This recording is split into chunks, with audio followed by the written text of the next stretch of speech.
Hey everybody, it's me, Jacob, and I've got something very important to say. Happy Easter! Get it!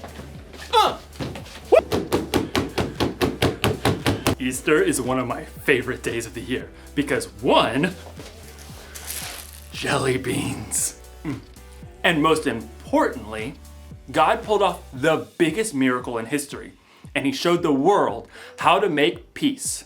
Peace is proving you care more about each other than winning an argument. And on Easter, we celebrate how God made peace with us. They should call it Peaster. Or maybe not. Anyway, you're probably thinking, why would God need to make peace with me? I mean, we're not in an argument. Well, that's a long story. A really long story. To answer that, you have to go all the way back to the beginning. It's like this. People, you get it?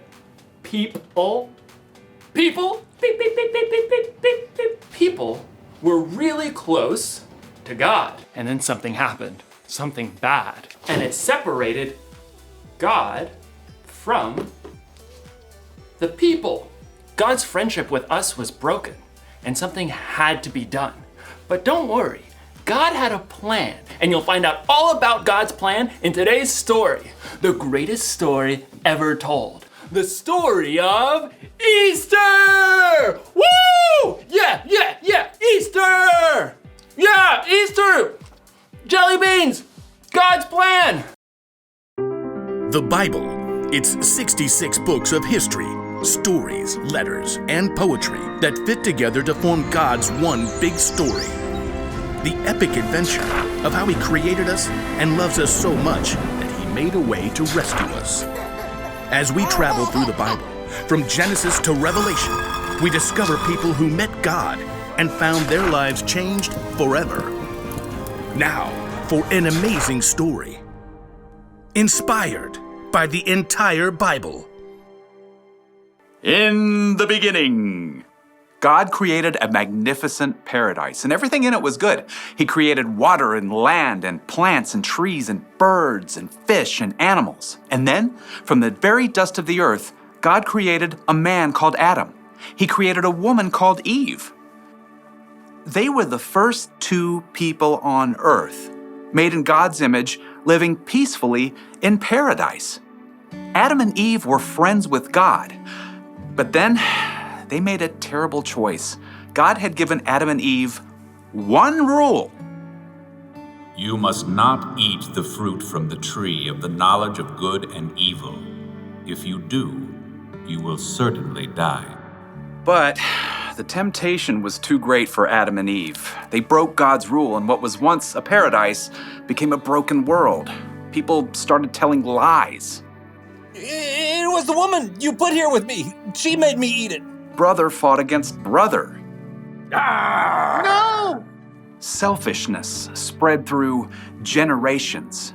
When there had been peace in the garden, now there was pain and sin and death separating people from their Creator. But God had a plan to make peace once again with the people He loved so much. Hundreds of years after Adam and Eve broke His rule, God chose a man named Abraham and said, All nations on earth will be blessed because of you. Look up at the sky. Count the stars if you can. That's how many children will be born into your family. So Abraham had a son, Isaac, and Isaac grew up to have two sons of his own, Jacob and Esau. And those two sons had children of their own. Jacob, who God renamed Israel, he himself had 12 sons. So God had given Abraham a huge family just like He promised. But God's people, the Israelites, were still lost and broken, separated from Him. They still did not have peace. They didn't have peace when God rescued them from slavery in Egypt, when God led them through the Red Sea to escape their enemies. Okay, great. But what are we supposed to eat out here in the desert? Sand? The nation of Israel didn't have peace when God gave them a new law. These commandments are hard. We want a king like all the other nations. They didn't even get peace when God gave them a king. The king's laws are no fair. We want a new God. like all the other nations. Nope. Nothing gave God's people lasting peace. They were still lost and broken and separated from God for thousands of years. But God had not forgotten the promise he made to Abraham. All nations on earth will be blessed because of you. God still had a plan to show the people just how much he cared for them. He knew this broken world would never be able to rescue itself, so God made a way. God sent his son, Jesus, to bring peace on earth once and for all. Jesus grew up and he taught people love and compassion, forgiveness and grace. He healed the sick and befriended the outcasts. He saw what was wrong and made it right. He loved the world and its people so deeply he gave his life on a cross to pay for the sins of the whole world. Father, forgive them. They don't know what they're doing. In Colossians, the Apostle Paul tells us God made peace through Christ's blood, through his death on the cross. When Jesus chose to give up his life, he paid the cost of every sin ever committed and every sin that had yet to be committed. People no longer had to be separated from God. But in the 3 dark days immediately following Jesus' death, his followers didn't understand all of that yet. They huddled in the dark, afraid that they too might be arrested or even killed. Who's there? Early on the morning of the 3rd day, Mary Magdalene arrived at the home where the disciples were staying. They have taken the Lord out of the tomb. We don't know where they have put him. The disciples stared at each other in shock. Then, Peter and John lunged for the door. They raced each other all the way back to the tomb where Jesus had been placed. The tomb really is empty. There are the linen cloths they wrapped him in. Peter and John returned home, still uncertain and confused. And Mary Magdalene, who had followed them, stayed behind in the garden. And as she wept, she noticed a man standing nearby. And at first, she thought he was the gardener. Sir, did you carry Jesus away? Tell me where you put him. Mary. The instant the man spoke, Mary Magdalene knew immediately who he was. It was Jesus, alive again. Teacher! Overjoyed, Mary returned to the disciples to share the incredible news. I have seen the Lord! It was true. Jesus had come back from the dead. He's more powerful than sin, more powerful than death. And through him, we can have peace with God and work toward peace with others as God intended from the very beginning.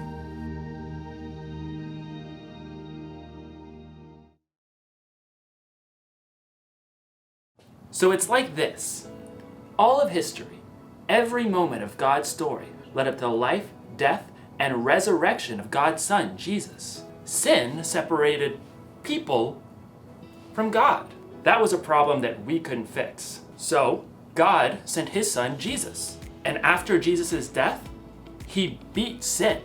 And after that, he beat death itself. So I guess you could say that Jesus was kind of like a bridge between people and God. That made it possible for us to reconnect with God.